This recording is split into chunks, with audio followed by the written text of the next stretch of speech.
Okay, well, it's now gone 10 o'clock, about 2 minutes past 10. So I wish everybody a good morning and welcome to the BSSA and MEPS International Carbon Border Adjustment Mechanism, or CBAM, webinar. Today's presentation will be made by Jonathan Carruthers-Green from MEPS International, and he will introduce himself and MEPS shortly. Before we begin, just a couple of housekeeping requests from our side, if that's okay. Thank you very much, John. Appreciate that. Right. Okay. So just a couple of things here. The attendees, everybody here will be muted and has the camera off during the presentation. All the slides and also a recording, this is a recorded webinar, will be made available to the attendees afterwards, but we will not circulate an attendee list to anybody. Okay, just so you're clear on that. As far as questions or comments are concerned, if you could use the Q&A, please, for any questions that you want to raise for this session, please do so. We will try and get through as many questions as possible at the end. Anything that we don't get round to or can't answer, for that matter, we will actually come back to the person that raises that question individually afterwards. I think that's about it really for the housekeeping. It's fairly straightforward. I'm sure many people have been on these before, so that's fine. I've really only got a few words to say about today's webinar. CBAM will have a huge and ongoing impact in the way steels are produced and traded for decades to come. Therefore, an understanding of what is involved now will help the whole industry and ultimately the climate in the future. Jonathan will cover a lot of the initial questions and requirements of the CBAM in his presentation, but I'm sure that there will be quite a lot of questions afterwards. Before we actually get into the nitty-gritty as well, sorry, yes, there is also the matter of the antitrust side of things. The BSSA and MEPS, we all really here are very conscious of compliance and antitrust. So I'd just like to make you aware that there will be no tolerance of any antitrust or compliance breaking during this session. So please be aware. I'm not going to go through all those points, but basically it is something that we will that we're very conscious of and very careful to adhere to. Okay, next slide, please. Right. First of all, for those that don't know me already, I'm Rob Cooper. I'm the Managing Director of the British Stainless Steel Association. I've held this post now for about 3 years, but my involvement in the stainless steel industry goes back over 30 years now. So it's been a very good industry for me, and it's nice to be able to put a little bit back into the industry through hopefully running the association. Next slide. Okay, so what actually is the BSSA? I know not quite a lot of you in the webinar today will know us. Many of you are members already, but there are quite a number of people that aren't. So just a quick overview on us and what we're about. So the British Stainless Steel Association is a member-funded trade association, and we basically represent all the businesses, or as many businesses as we can, and stakeholders in the stainless steel industry based in the UK and Ireland. We really start off at raw material extraction, manufacturing, distribution, fabrication, things like surface treatment and onward processing, installation, and even right the way through to end of life and recycling, which again is a very important area for us now. Next slide, please. Okay, so what are we here to do? Well, really to develop, promote and increase the use of stainless steel for the UK and Ireland. And how do we do it?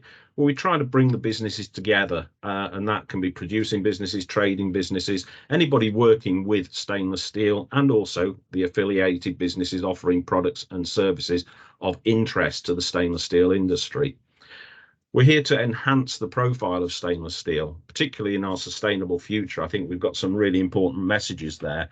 And what we're trying to do is to promote and undertake activities that are of interest and of use to our members, hence the sort of session that we've got here today. We're here to provide technical advice and support, business information, education and training to anybody that's interested in the stainless steel world, and also to be the voice of the industry to policymakers. And we do that both independently and through other associations and organisations such as the CBI or the UK Metals Council. Next slide. We're about 170 members overall, and these range from SMEs right the way through to multinationals. If you just click, you should see a number of our, hopefully, a number of our members. Obviously, that isn't all 170. It's just a flavour for the types of businesses, the different businesses that are part of our organisation. Next slide.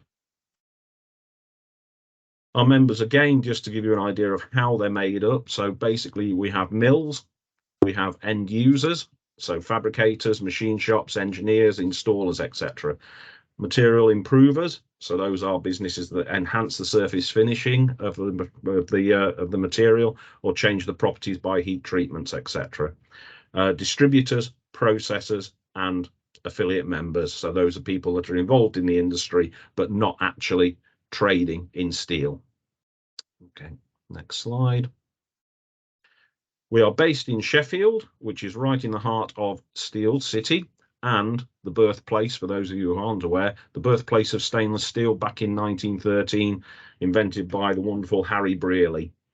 Okay. Next slide.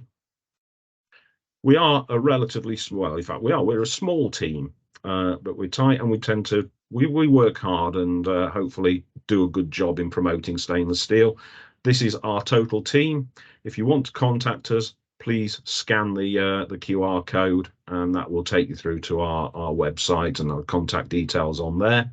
But as you see, myself as managing director, Kate, who looks after a lot of our admin and events, our technical advisor, John Butler, who's an extremely good metallurgist, and then our media and social media and marketing looked after by Lucy. Next slide. Number of benefits, and I'm not going to go through those today, but again, should you wish to join us and get involved in some of the things that we do there, we will be very happy to have you on board. And on the next slide, there is actually a QR code that you can just click onto, and it will take you straight through to join the BSSA. And that, I think, concludes my little sales pitch anyway for the BSSA.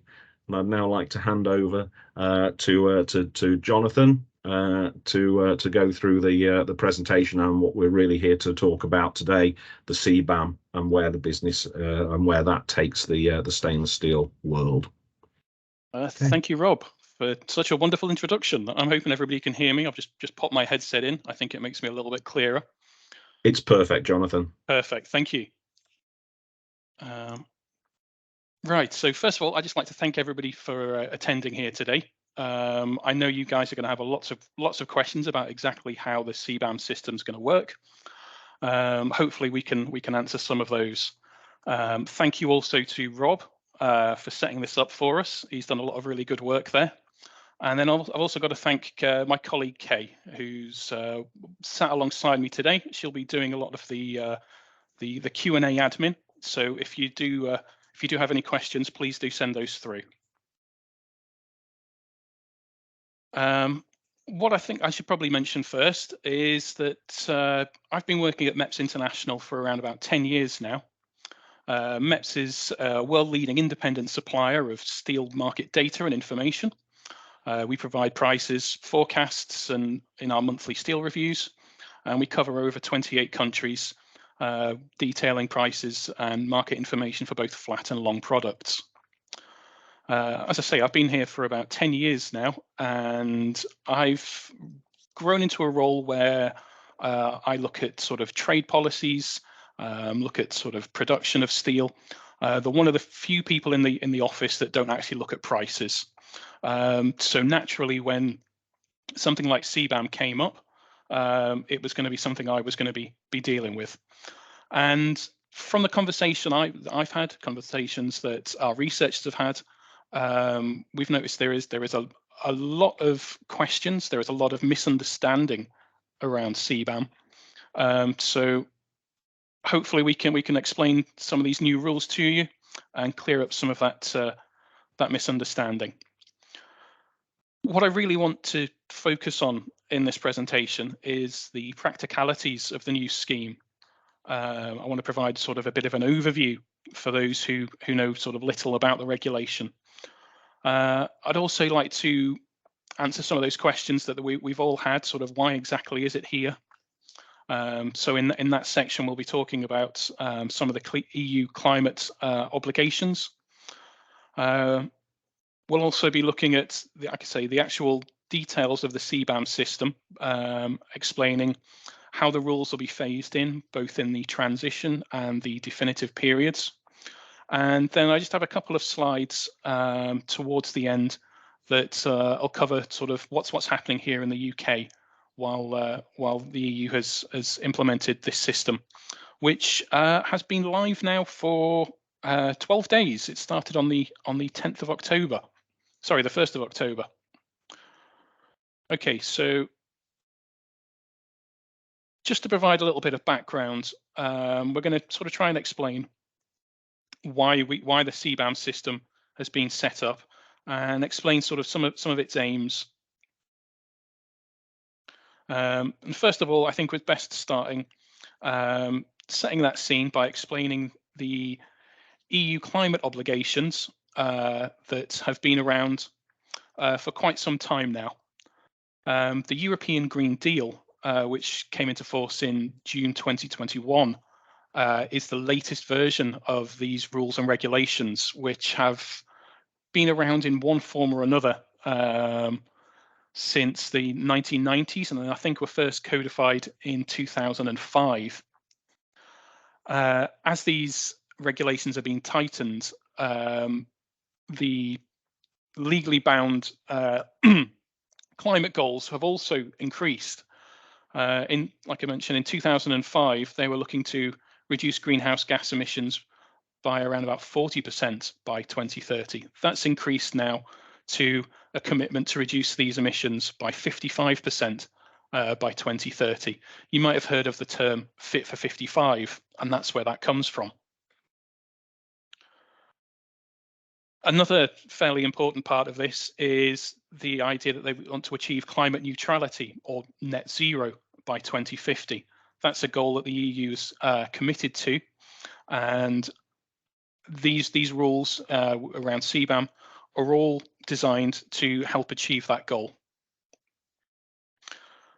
The main reason for doing this, of course, is to reduce the greenhouse gases, reduce emissions, and hopefully place some kind of limit on the increase in temperatures that I'm sure we've all seen recently. So the EU is also committed an allocation of 30% of its budget to climate projects between 2021 and 2027, and this number will increase. Exactly when and exactly how, that hasn't been decided yet. But as I say, these rules, these obligations have been ratcheted up for quite some time now, so I'd expect that to increase as we go on. Some emissions will be unavoidable though, so there is also methods in place where if emissions cannot be reduced, there will be a financial incentive to actually get on top of those. The scheme that the EU's had in place for some time now is the emissions trading scheme. Now, this is also known as the EU ETS scheme, and this has been running since 2005. The scheme is being developed and being tightened in each one of its trading phases. We're currently in the 4th trading phase, and that will take us up to 2030, when that 55% goal is to come into effect. And the main aim of the ETS scheme is to make those who pollute financially responsible for their emissions. The scheme operates on a cap and trade principle, so that emissions are capped each year, and those caps are actually reduced each year. The idea being that it provides that financial incentive to get these emissions under control. While we're talking about CO2, because that's most applicable for the iron and steel industry, this also covers other greenhouse gas emissions. The cap and trade system is, of course, the cap is followed up with a trading system, and this is really where we get the sort of the market price for carbon. One company who has taken these measures to reduce their emissions can then sell on the allowances that they've earned by doing this to another company, and that supply and demand sets the carbon price within the EU, and that's currently sitting around about 85 euros per ton of CO2. Over the past year, I think it peaked at just over 100 euros per ton, but that's been trending down slightly.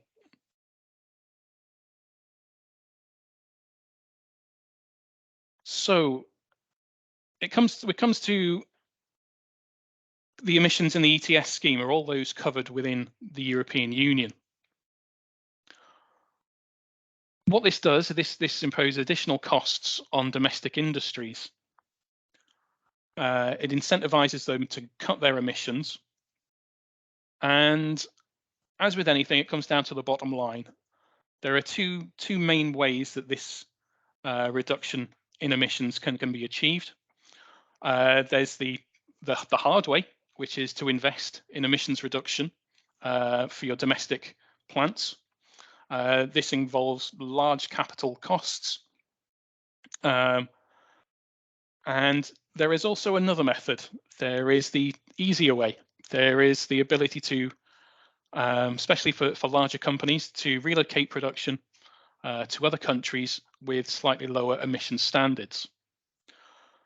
So when this does happen, when these companies, due to this domestic charge for emissions, when they do move these emissions abroad, this is a process known as carbon leakage.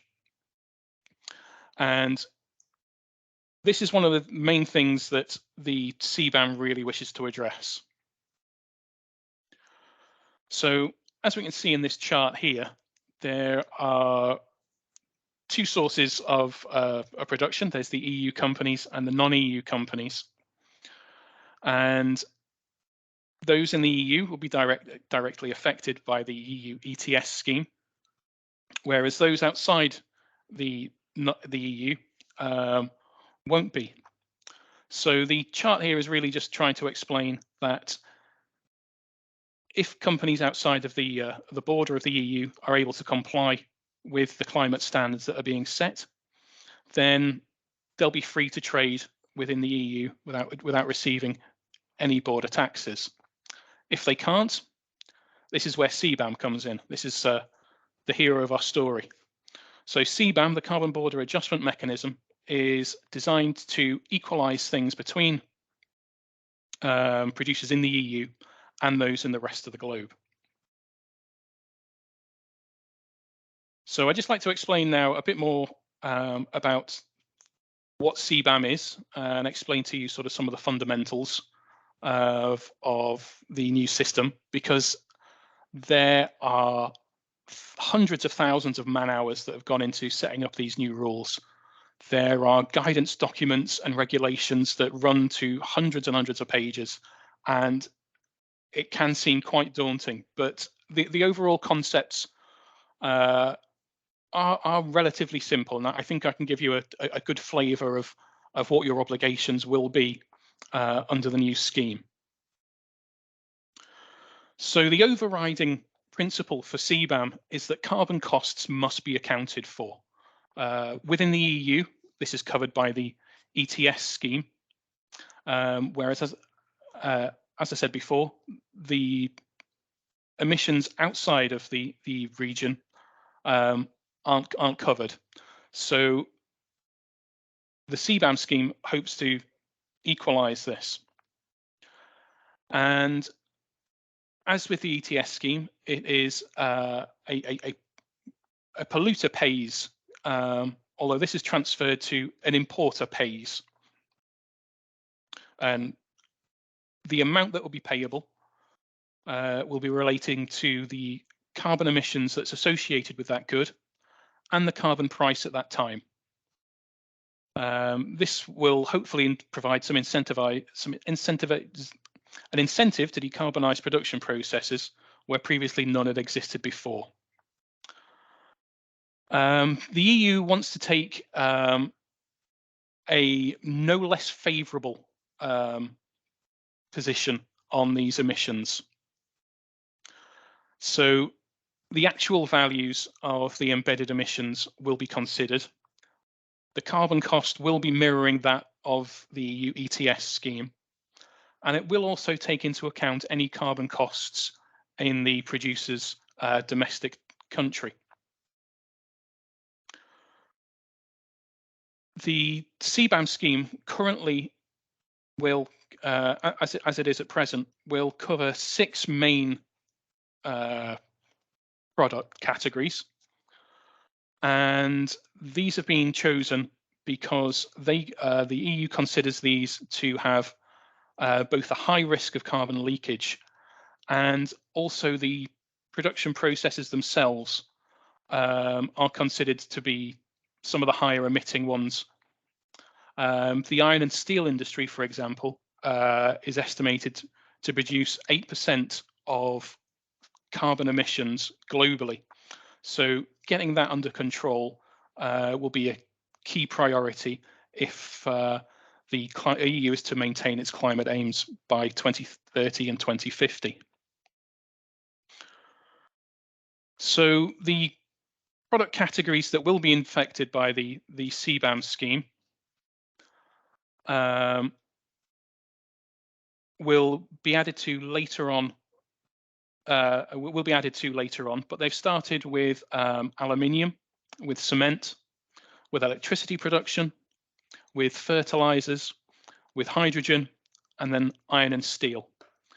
So the iron and steel products that are covered here are pretty much all of the 7.2 CN and HS code categories, and there are also some that fall under the 7.3. There are a few exceptions, and I'll cover those later on, but it is pretty much everything that's within the iron and steel category. The understanding is that there is a lot of changes that will need to be made. So the CBAM scheme will be sort of rolled out and gradually tightened as we go on. So the timeline for this is in 2021, the EU Commission proposed the CBAM regulation. In 2022, it went through the European Parliament. Some of that legislation was tweaked, and it was in I believe it was June 23 that all those regulations were sort of finally published and sent out. The preliminary period, which is when the reporting obligations start, came into effect on the 1st of October 2023. The reporting declarants, which is a technical term that's used within these documents, which essentially means importers or their customs representatives, will have to have submitted the first reports as of the 31st of January 2024. There is a little bit of leeway then afterwards to make any corrections to those reports, but I'll cover that in a bit more detail later. This preliminary period will be running from October until January 2026, when the definitive period starts. The definitive period is when the CO2 emissions don't just have to be reported, but there will actually be a price associated with those emissions that will have to be paid. As I said earlier, the main goals for this is to reduce the emissions by around 55% by 2030, and later reducing down to net zero by 2050. You may see in that slide that I've missed out 2034, but that is the period where the CO2 emissions must be paid for in full. Between 2026 and 2034, the amount that's to be paid and the amount of allowances that are given under the EU ETS scheme will be phased in and phased out. And I'll cover that in a little bit more detail later. So just focusing now on the CBAM stages, we're going to look at the transitional period in a bit more detail, and then later on the definitive period. And from October the 1st until January 1st, 2026, the transition period will be in effect. And this is when importers are obliged to declare their emissions from the goods they're importing. Now, these emissions for our iron and steel category are only CO2 emissions, and these will cover those emissions that are produced directly by the steel producer, but then also by those further down the supply chain. So that'll be covering sort of direct and indirect emissions when it comes to electricity production that could be used in an EAF, for example. One of the key purposes of the transitional period is to acquire enough information to administer the definitive period correctly. That's why we have this this transitional period of just over 2 years. It allows importers to put into place the systems that they're going to need to adequately collect the information from their suppliers and from the producers that they're buying from. And the EU considers this communication between the importers and the producers as a fundamental part of this transition period. It's only once we get to the definitive period from 2026 when CBAM certificates, as they'll be known, have to be surrendered. And those CBAM certificates will be surrendered, one certificate for 1 ton of CO2, and the price of those will be directly linked to the price of the EU ETS carbon price. But once again, we'll cover that in a little more detail later on. So with the transitional period, there are some key bits of information that the EU is looking to gather. They're looking for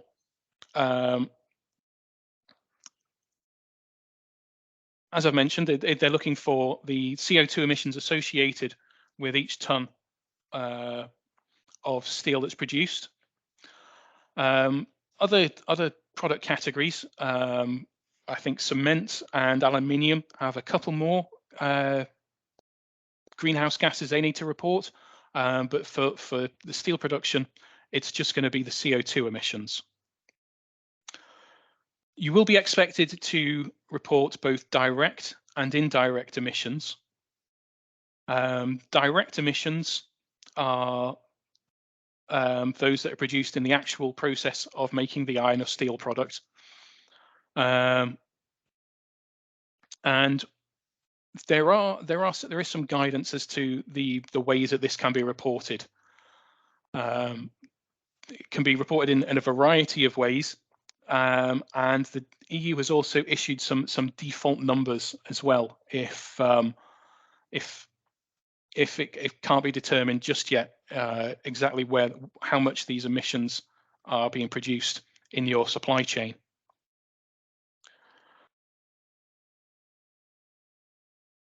The indirect emissions, which are for iron and steel, will be associated with the electricity produced. If as I mentioned, if we're going to be using an electric furnace as our production route, and the EU has issued or is in the process of issuing some default values for those. I have been told that they are to be issued sometime later this quarter, and they will be available before that first batch of numbers needs to be reported by importers. While there are also these default numbers that can be used, there is also the opportunity for actual values to be reported. This could, for example, this could be somebody who has a power purchase agreement or a direct technical connection to the grid, and who can actually demonstrate and prove that the emissions associated with their electricity are provably lower than those default values. This could perhaps be most useful if you were able to connect your plants directly to some kind of solar farm or other low emission source of energy. So I just want to drill down a little bit more detail into these emission categories, these direct emissions and these indirect emissions, and just explain what is covered within these categories. So direct emissions are also known as Scope 1 emissions, and these are associated with the emissions which are controlled directly by the steel producer. So this could be the fuel that they're using within a furnace, or the energy that they're using within the rolling and finishing equipment. And there is also the indirect emissions. So this is known as Scope 2 and Scope 3 emissions. Scope 2 emissions are associated with this power purchase, with the electricity that you're using. And some of these will need to be reported in this preliminary stage. Scope 3 emissions aren't currently covered by the scheme, but there is the intention that these will be added later. Scope 3 emissions are those that happen further down the supply chain, and in both directions. These include sort of the purchase of raw materials. This will also cover some of the transport, some of the emissions associated with that, distributing these products. At the moment, these aren't included within the CBAM scheme, but there is the intention that these will be included at a later date. I believe there's going to be some more technical information about this released sometime before 2030.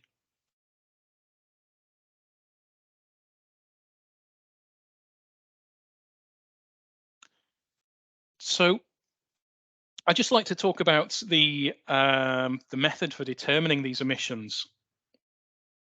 I'm just going to move on to my slide, which covers the methodology for explaining this. Now, this 5-step process isn't mine. This has come directly from the EU, and well, it's come from about 17 different steps, which I think was sort of summarized down to 5. But essentially what we need to do is we need to define system boundaries for each production process.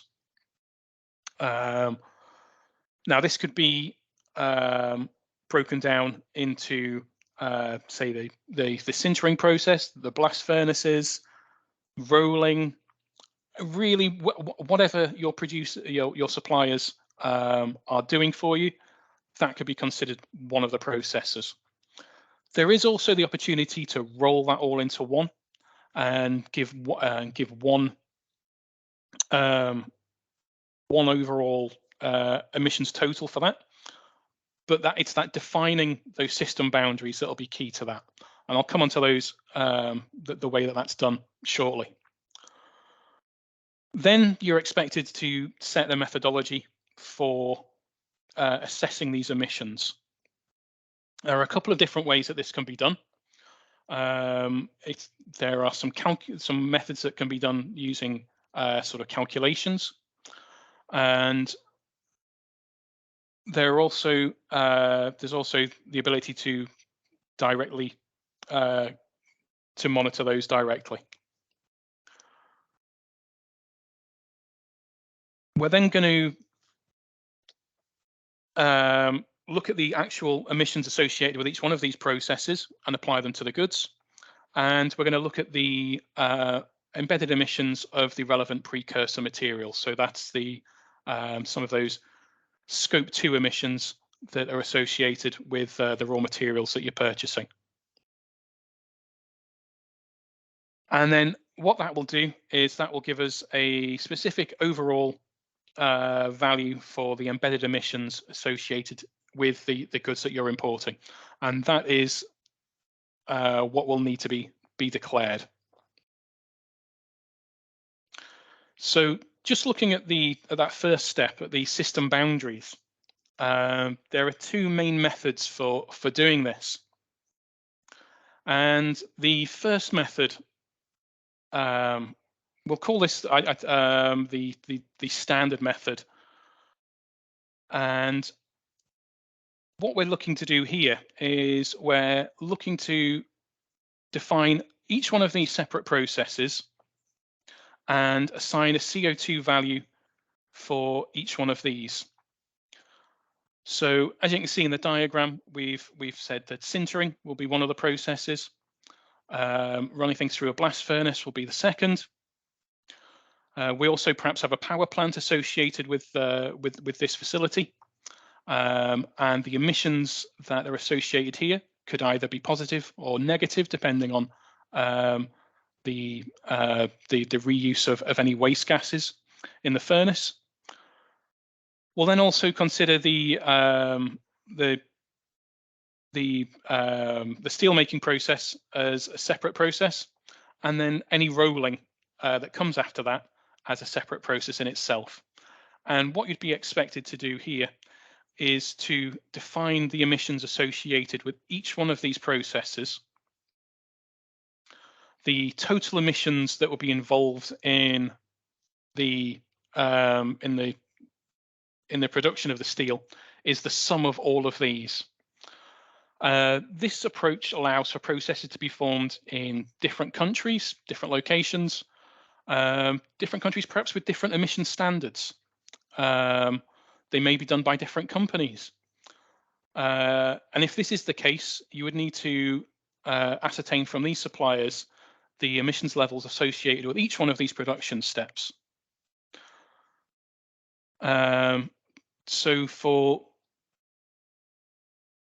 this process, we're going to be summing up all of these and reporting that as a whole. There is another simplified method that is allowed, which essentially sums all of this up for us. And this is what you've called the complete monitoring approach. And this approach can be taken when it can be shown that all of these processes are happening in, say, one facility, for example. What we can do here is we can define our total emissions for these processes and report that as one figure.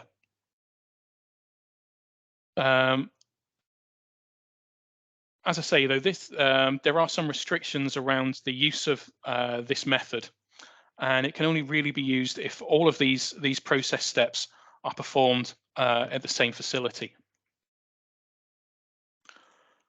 So when it comes to actually calculating the emissions, there are a couple of different ways that are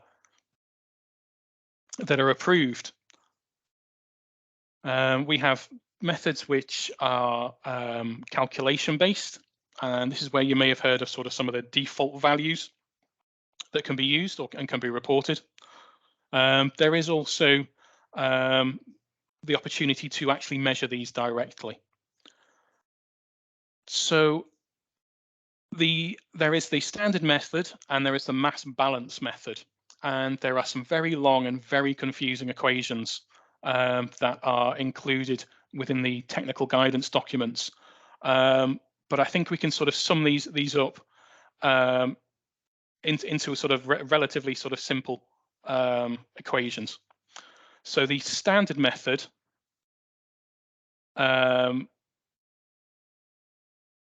involves looking at the total materials and fuels consumed, assigning CO2 emissions associated with those, and then multiplying those with the emissions associated with each one of these inputs.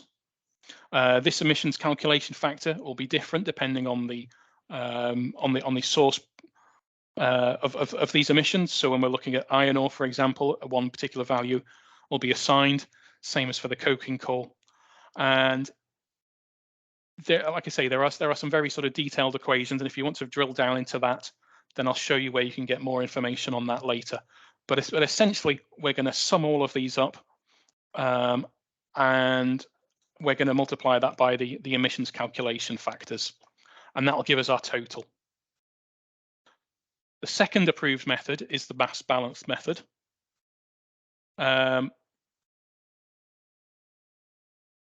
What we're doing here is we're looking at the carbon content of the output materials, and we're going to be minusing the carbon content of the input materials. And what that will do is give us a CO2 tonnage that's related with the actual sort of production process. And it will be that value that would need to be covered by CBAM certificates when that comes in.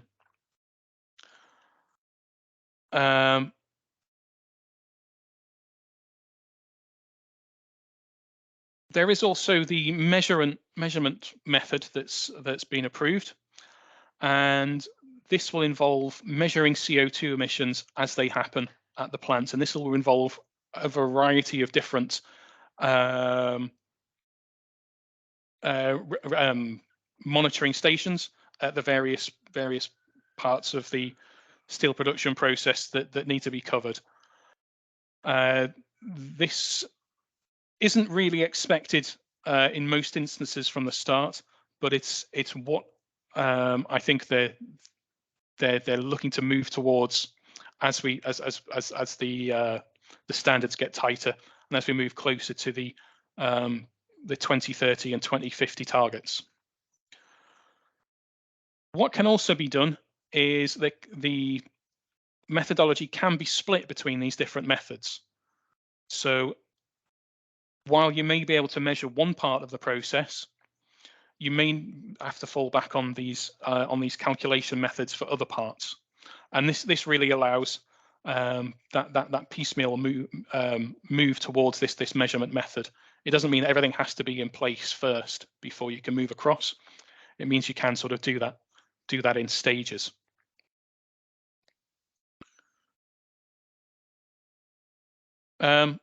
So the kind of numbers that we've seen associated with each individual sort of production process is around about, I think what generally gets quoted is around about 1.7, 1.8 tons of CO2 for each ton of steel produced via the blast furnace method, and that falls down to around about 0.4 when we're looking at EAF methods. What that 0.4 tons only includes the electricity that's used on site.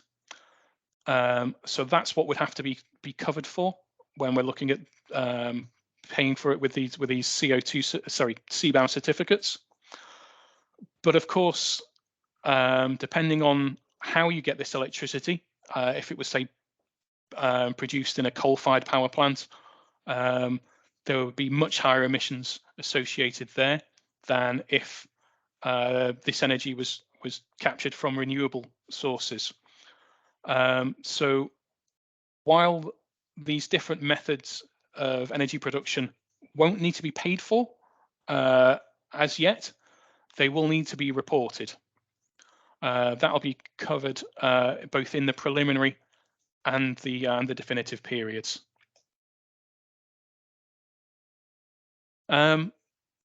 So looking at the actual sort of cost of what's going to be involved here, as I say, the preliminary period, we've already started with that, and that is that's come into effect as of October, and that's going to run till 2026. Looking at the 2026 onwards to 2034, the increase that we see here is going to be exactly the same as the reduction in the CO2 allowances granted under the EU ETS scheme. So this chart here shows that the actual cost that will need to be paid under the CBAM scheme for the CO2 emissions that are applicable will just be 2.5% of the that overall price. What I haven't added to this chart, and probably should have done, is essentially showing the inverse of this and showing how those ETS allowances are removed. So while the CBAM will cover 2.5%, the ETS scheme allowances will be brought down correspondingly, so to 97.5%. So that means that producers in the EU and importers of material into the EU are both treated equally. The numbers here will then be ratcheted up, and you'll be able to see there's a big jump as we move to 2030 when that first target comes into place. So the CO2 price that'll be paid, as I say, in this first year, it'll be 2.5% of the ETS price. And I believe in the guidance documents, it says that the average closing prices on the ETS schemes will be assessed on a weekly basis, and that will then determine the price of the CBAM certificates.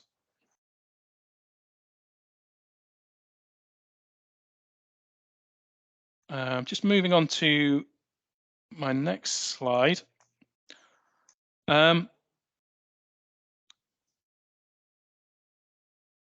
We'll see that some of the countries that are importing into the EU will find it easier to comply with these obligations than some of the producers in other countries. So this chart here shows the top 10 sources of iron and steel imports into the EU for 2021, I believe. That was the last year I could get full data for both production and imports. And what we're showing here in this blue section, we're showing the crude steel that's produced in an arc furnace, and the yellow section, orange section, is going to show that crude steel that's produced via the blast furnace method. And as I mentioned before,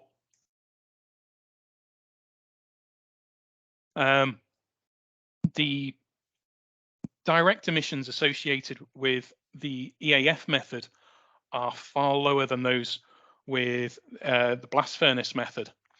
So we can see that countries like Turkey, which was certainly the biggest importer of material into the EU in 2021, may fare quite well here.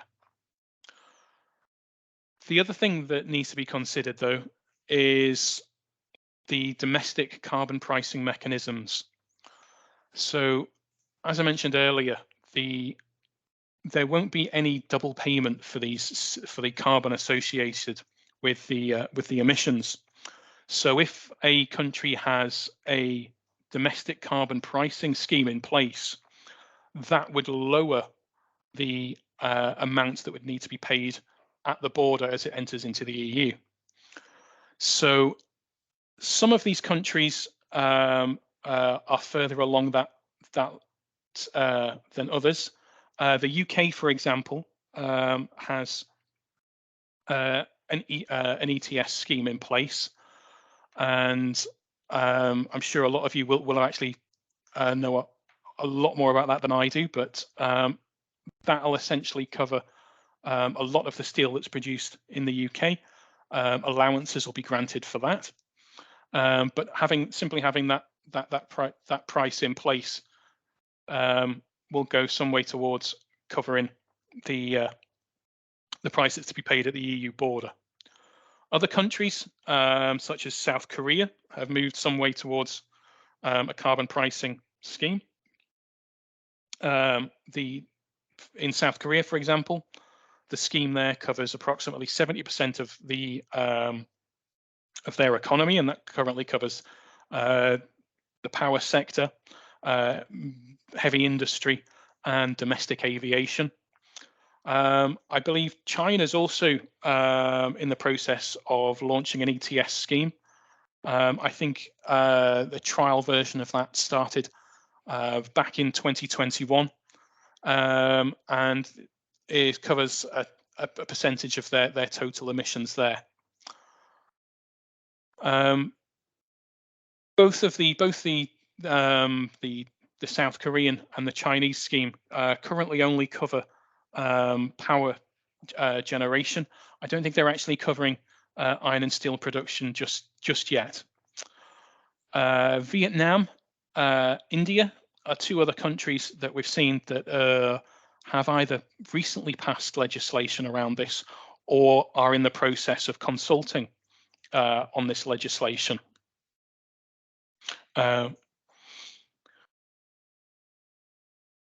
So I think that gives you a bit of a flavour of how the scheme's going to be operated and managed.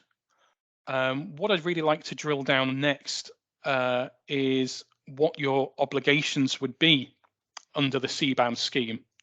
I'm going to primarily focus on the preliminary period, as that's front and center now. That's say the first reports are due at the end of January, covering the emissions that are being produced right now.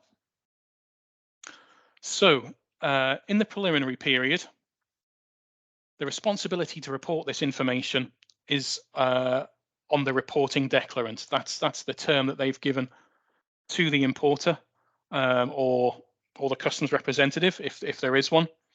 They are the ones who are legally bound to supply this information. The information that they've got to cover includes the total quantity of the goods measured in tons. So that's the total quantity of goods that's being imported. The total direct and indirect emissions. The direct emissions, once again, are those that are produced in the steelmaking process, and the indirect emissions. Currently, there is only the need to report the Scope 2 emissions. The Scope 3 emissions are out of scope in this period. The reporting declarant will also need to include information on any carbon prices in the producer country. This is to both provide the EC with more information on those schemes, but also to ensure that those emissions aren't charged for twice. Reports on these emissions are to be submitted to something they've called the transitional registry, and those are to be submitted once a quarter on the previous quarter's emissions. The default values, you may have heard that term before, those can be used where accurate information cannot be obtained. There is this understanding that not all of this information is being reported or will be readily made available by producers. So once again, one of the main aims of this scheme is to allow time to get these mechanisms in place. But as I say, the first set of reports is due very soon. So may I suggest that you do that as soon as possible, trying to get that information. There are also penalties associated for people that don't comply. So this is over and above the use of the default values. The default values, first of all, are set punitively high. So the default values that will be used for both of these, for all of the production methods, are set at some of the highest levels of the current producers in the EU. The idea being that this is to incentivize importers to get accurate information. It's to incentivize this decarbonisation process. It's to make sure that nobody can benefit by just ignoring the rules and just using the figures that are available. But there are also, like I say, there are also penalties over and above these default values for non-compliance with the scheme. These penalties range between €10 and €50 per tonne of unreported emissions. And they really only apply in two cases, and it's where the reporting declarant hasn't taken the necessary steps to comply with the regulations, and where incomplete or incorrect information has been submitted.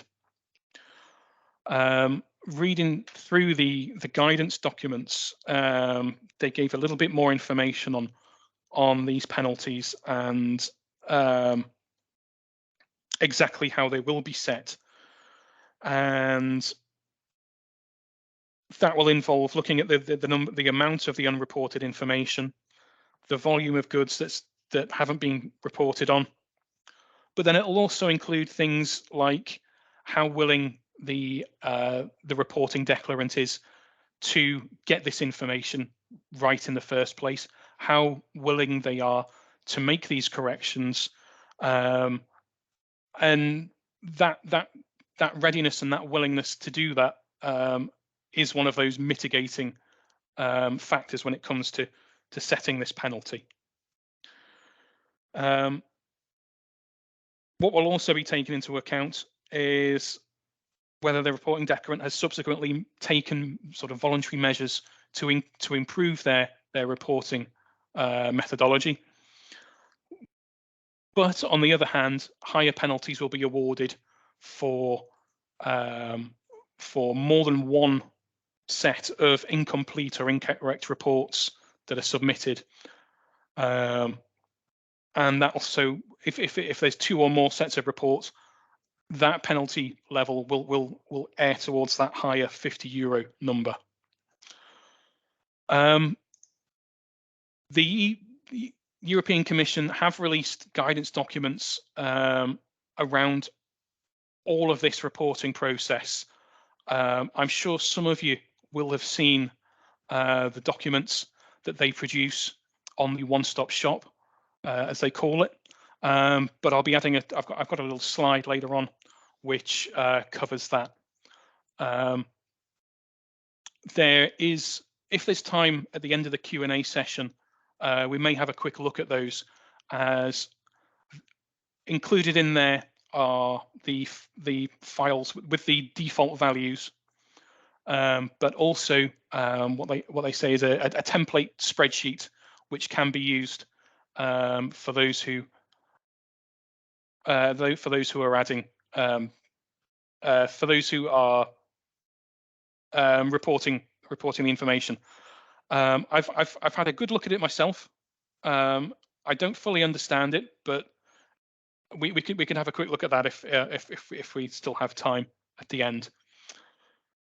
So the reporting registry, where will this information all be going?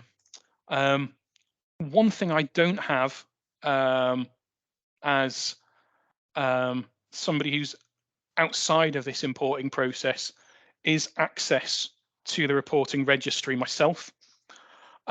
So the best I can give you right now is a screenshot of a presentation of a screenshot of a presentation. So please do forgive some of these, the fuzziness in some of this text. This transitional registry is what will be open to the reporting declarants, to the importers or their customs agents. And this is where all of the information, you'll be expected to submit that information.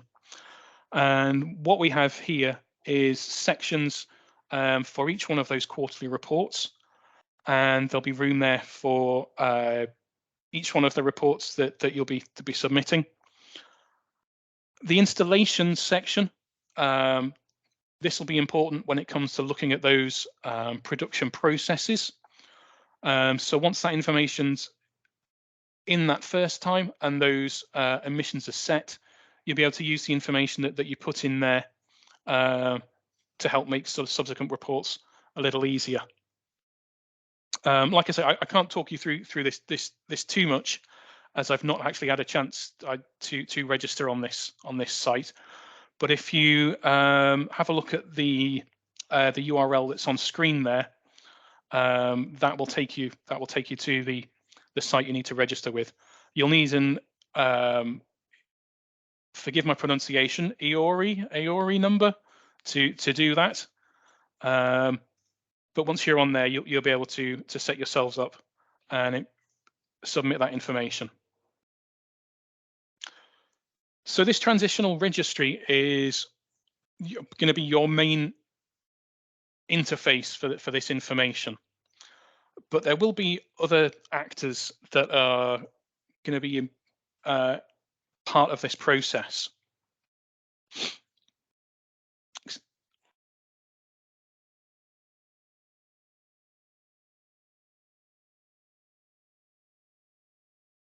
So the transitional registry is really at the center of all of this. This is going to be the source of information that you'll be adding to, and that will be used to guide policy. It will be used to by the customs authorities. We'll be monitoring this and checking that everything's being done in the correct process. And it's a single platform for you to report all of that information.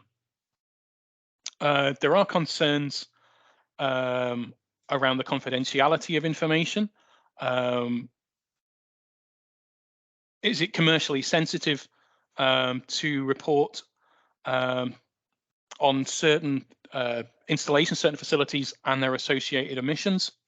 So the information that's submitted there will be treated confidentially. So the source of your information is going to be in that bottom left-hand corner, the operators of the installations.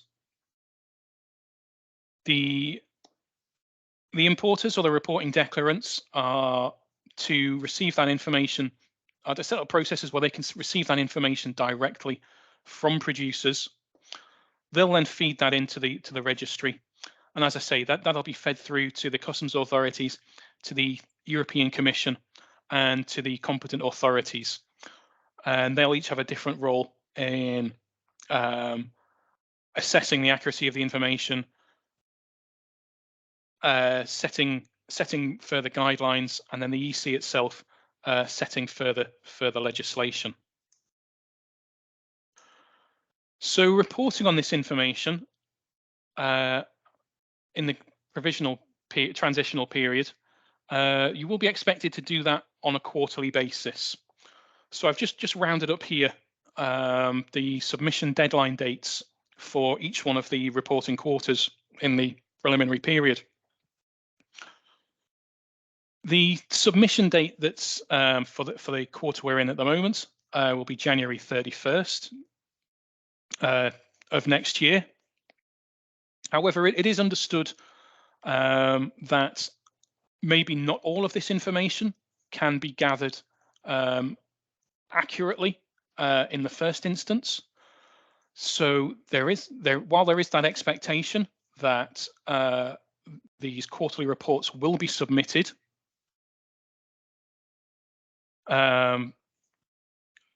There is also time to modify or change or amend, make any corrections to those quarterly reports, and that's what that modification deadline date there is showing. That's the point by which these corrections will need to be made. And I'd just like to point out that that modification date there for those first two quarters is the same. That's July 31st, 2024. And then there is also shorter modification dates from going forward from that point. And you'll see, whereas you previously had 6 months, 3 months, that goes from the middle of next year, that will go down to a month. Once again, the incentive behind this is to make it so that you do get these reporting processes in place. So going beyond the transitional period, I just want to mention this definitive period and what your obligations will be. So I've covered some of this, a lot of this previously in sort of previous slides, but as this will become one of your obligations under the scheme, I think it's worth running through just a second time. So the reporting requirements from the preliminary period will continue. That won't stop. That will still need to be, those submissions will still need to be made. However, from 2026, those CBAM certificates corresponding to the CO2 emissions must be surrendered. And as we saw with the chart I displayed a little earlier, the amount that those CO2 emissions must be covered is 2.5% in that first year, and that rises all the way up to 100% by 2034. And as those certificates are ramped up, the ETS free allowances will be phased out by an equal amount. So in that first year, the phase out will be 97.5%, going all the way down to 0 by 2034. What we haven't had just yet is further guidance on what additional products will be included in the as the CBAM scheme expands. However, the European Union is set on hitting these targets for 2030 and 2050, and the only way they're going to be able to do that is by rolling more and more products into the scheme. So I would expect further downstream products to be added as we go further. Once again, there are allowances for carbon prices that are paid in third countries. And there are also some exceptions that will be permitted. There are two types really of exceptions that I've read about and understand. There are the country sort of specific ones, and that will cover the European Economic Area. The idea there is that those countries already have a carbon pricing scheme, be that through schemes like ETS or through direct carbon taxation. Some of these other countries will have also, while they might not have their own domestic scheme, they will have agreed to fully link their carbon price with the ETS scheme. Switzerland, for example, is one of these countries. And as such, they'll be excluded from CBAM because they're considered to be part of the ETS scheme. There will also be some exemptions allowed for developing nations. Exactly how these are set, I'm not entirely sure of. But the legislation states, and I'll read this as a quote: developing countries are encouraged to move over time towards economy-wide emission reduction or elimination targets. So as I understand this, the amount of carbon that they will be exempt from will be directly related to the level of development within that country. So within the bracket of developing nations, there are also countries which are called least developing nations, and they will have the greatest sort of level of exemption. So I'd expect that once again to be sort of on a sliding scale. The second type of exemption that we've got is the steel is scrap and ferrosilicon.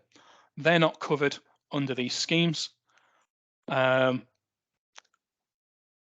are various subcategories of ferrosilicon, but without going into each and every one of the CN codes, I think that's the best way to sum that up. I know I can only cover so much information here, and you'll probably leave with so many more questions that you'll want answering. So one of the things the best thing for me to do is to send you to one of the places where I've found a lot of information about this.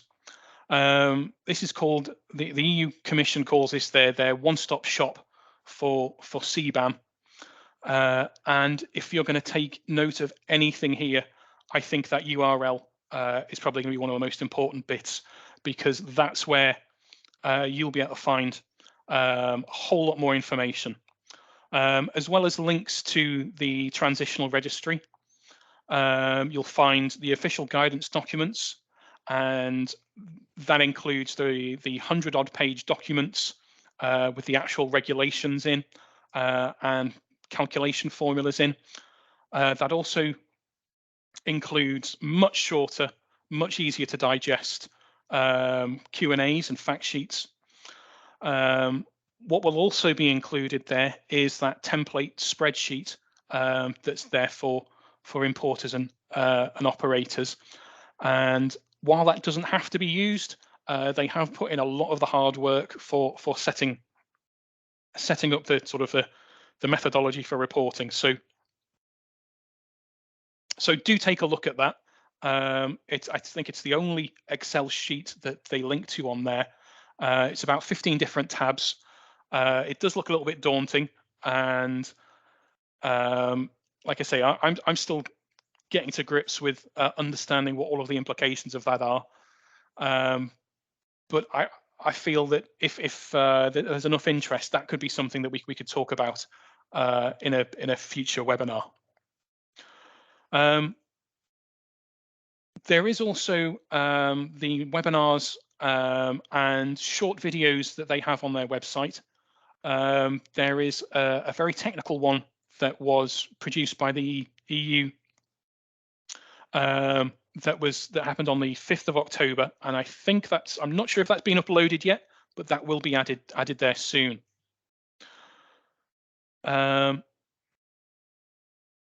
What I would definitely like to point out, though, is within the official guidance documents, do look at the annexes, specifically Annex to the CBAM implementing regulation for the transitional phase. That's one of the documents that's linked there. Annex 4 and 5 in that text contains line-by-line guidance for what needs to be recorded and what needs to be reported. So what do I recommend you do next? First of all, visit that one-stop shop. The slides with that link will be sent out after the presentation, once we've had a chance to review all of this. But that link there will be shared, and it's easily found on Google if you want to get ahead of us. Search for EU CBAM one-stop shop, and that'll be one of the top results there. Other things I would recommend you do is to enroll on that transitional registry and get yourselves get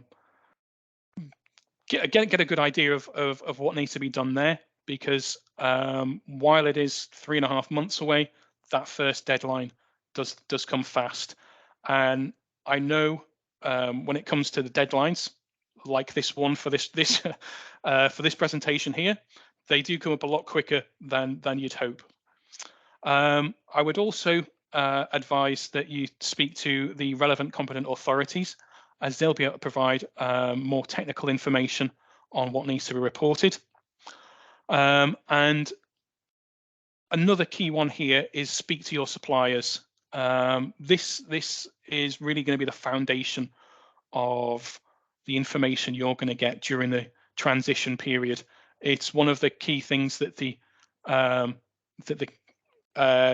European Commission is hoping gets set up is that dialogue between yourselves and producers, so that information can be reported on.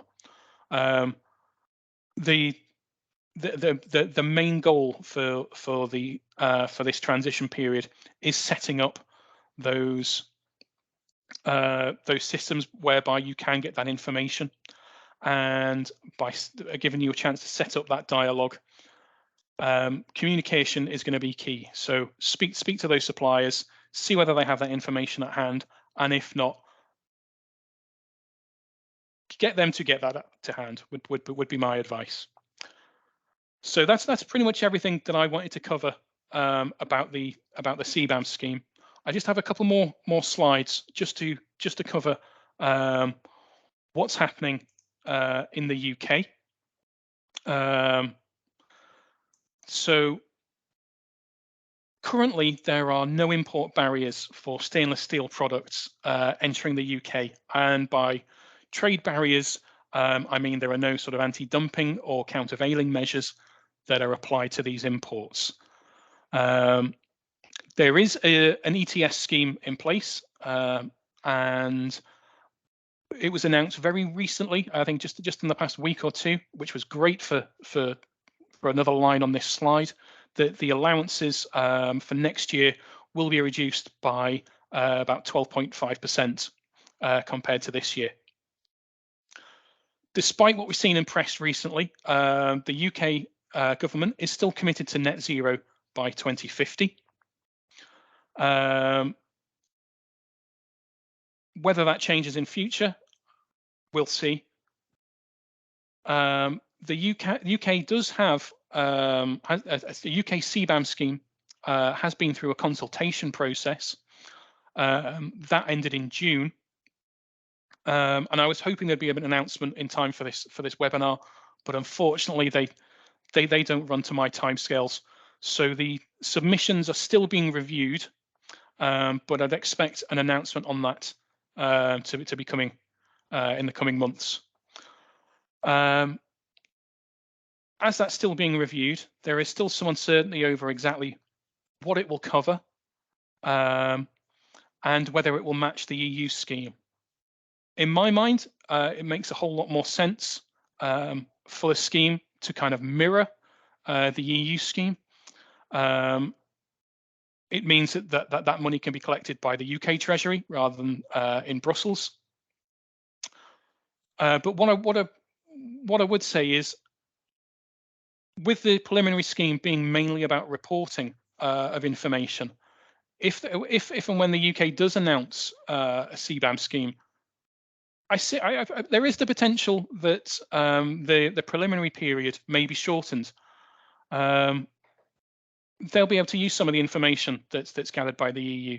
They'll be able to use that in some of the calculations. So my guess is that if this is implemented, the preliminary period will be reduced to the point where the definitive period can start at the same time in 2026. So UK, just looking at sort of some of the UK stainless steel exports to the exports from the UK. I've run a few queries through ISSB where we get our trade data from, and this chart here shows the destination, history of the destination of UK stainless steel exports. The section in blue here, sorry, this is all stainless steel exports. So this covers all of the stainless steel flat products, the long products, and tubes and pipes. And the section here in blue is the share that's going to EU countries, and the section in orange shows those going away, going elsewhere. So I think the key thing to understand from this is that with 2/3 of our stainless steel exports going to the UK, this is not, CBAM's not something we can really ignore, and it's something that we're going to have to focus on. It's something we're going to have more dialogue about, and it's something that we're really going to have to embrace. So that's everything I wanted to cover in the talk. I'm just going to run through a quick summary of everything that we've discussed. CBAM was introduced as part of the EU Climate Pledge. The carbon emissions that are included within the CBAM scheme are to be accounted for no matter where they're produced. Sorry, the CBAM allows for carbon emissions to be accounted for no matter where they're produced, whereas only previously that was in the EU. Direct and indirect emissions will need to be reported, and I just need to put a bracket here around the indirect emissions. That's going to be the Scope 2 emissions, not Scope 3 emissions. Obligations for importers for reporting declarants to be phased in. There is to be the preliminary and the definitive periods, with these obligations ramped up as we go through them. And from 2026 onwards, the CBAM certificates will need to be surrendered for the CO2 emissions that are emitted in the production process. And I'd expect that to be expanded before 2030. So there'll be more products that will be included within CBAM. More of the supply chain will be included within CBAM. It's like I say, it's not something that's going away. So it's something we do need to focus on. So all it leaves me to do is say thank you very much for your time. Thank you for joining us here today. I hope you've gained just a little bit of information. If you do need any more information, Rob will be sending out the slides. But if you'd like to contact either Rob or myself directly, our emails and contact details are there. Once again, we can include those as links in the information we're sending out. But that's everything I wanted to say. Thank you very much. Okay, thank you very much, John, for that very informative presentation. I think there was an awful lot of information to take on board there, and certainly there have been quite a number of questions raised. So people have been putting those questions in the chat, and I have transferred those to the Q&A. So in the next couple of minutes, we will start to go through some of those and hopefully get a few more answers for you. But I say, I personally just want to thank John for his time, for going through that subject. It's certainly a matter that's going to impact us all in how we do business going forward. I believe that the UK will instigate a CBAM type policy. I'm not quite sure when that will be. We've spoken at the DTI, the Department of Trade and Business about that, and currently it is just up for debate. But I think we will go down that route. I think as far as takeaways, I think the one-stop shop from the EU is going to be absolutely invaluable to us as we all prepare and move forward. So on that note, Kay and John, are you ready to start to answer some of those questions? Yes, we are. We're still here. Okay. Kate's actually sat with me, so we'll just run through some of these. I was going to say, if I can now hand back over to you guys to go through those Q&As, that would be superb. Thank you. Okay, so just reading through these questions here. With regards to, we've had a question about producers selecting which method of calculation can be used when determining direct emissions. Yes, the producer can. So there was the three types of method that could be used. There was the two calculation methods, and there was the direct monitoring method. and any one of those three can be used in conjunction with each other, so long as they're sort of process specific. So if you remember, there was a couple of slides that we had which explained how to define those process boundaries and how those can be set. And if we look at those within that production boundary, you can select which method of calculation can be used there.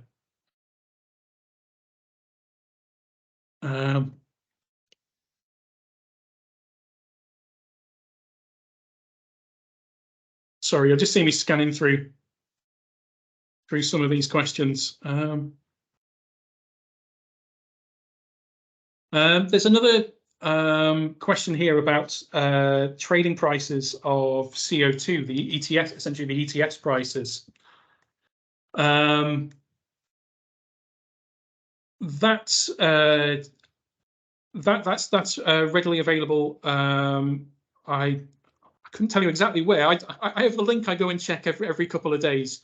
We get our information from FactSet, who report on that kind of information.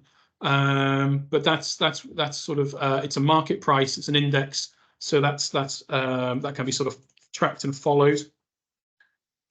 Well, as I say, that's currently around about 85 euros per ton. Although I expect that's going to increase as we get further and further through this process. There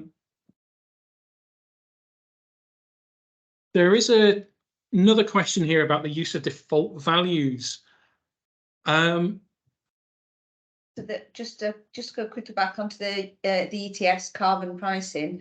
FactSet, the source for that information is the European Energy Exchange, so the EEX. That's where the data, which is just www.eex.com, and you should be able to get the ETS prices from that website. They should give you the up-to-date traded price for the carbon there. Thank you. And I think we've got time for one last question. There was a question regarding the percentage of estimates that are allowed to be used within each period. There was a suggestion in the question that only 20% of total volumes declared can be used as these default values. I think that's a little bit of misunderstanding there. The 20% comes from 20% of the emissions can be estimated. That's different to the default values. The default values can be used within the standard method of calculation for the entire production process. That 20% of estimated figures is something slightly different. So that means you don't have to have gone through the process of setting up those calculations for the emissions factors and for the volumes produced. Those can be estimated, but for the default values, those can be used entirely for a particular production process.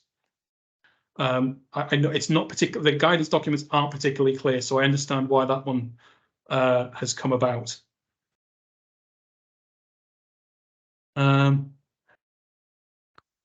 Yeah. Okay. Do you want to take one more, John, or shall we? Okay. Yeah. I was just about to say I'll keep going until Rob interrupts me. So there's one question here where the reports have to be done by the importer into the EU is the question. So would we, the exporter, not be doing the reporting? The importer into the EU is the reporting declarant. So the exporter won't be the one with the legal obligations to file this. It will be the importer. However, they will be pushing you for this information. So while you wouldn't be responsible for reporting it, you will be getting asked these questions. So it's definitely something that you need to get up to speed on. Okay. Right. Say, well, it's now gone 11:30. What I would suggest is that we actually now close the meeting. Again, thank you very much to John and to Kay and MEPS for putting us in there. what we'll do with the questions is we will actually respond to those after the event. So we'll come back with any answers for the questions that we haven't got to. And I say, I hope that you found this informative and interesting. As I say, I think it's certainly something, well, it's something that we will no doubt be talking about repeatedly over the coming months as we get into the whole system. Okay, everybody, thank you so much for your attendance, and take care, and hopefully see you all soon. Thank you.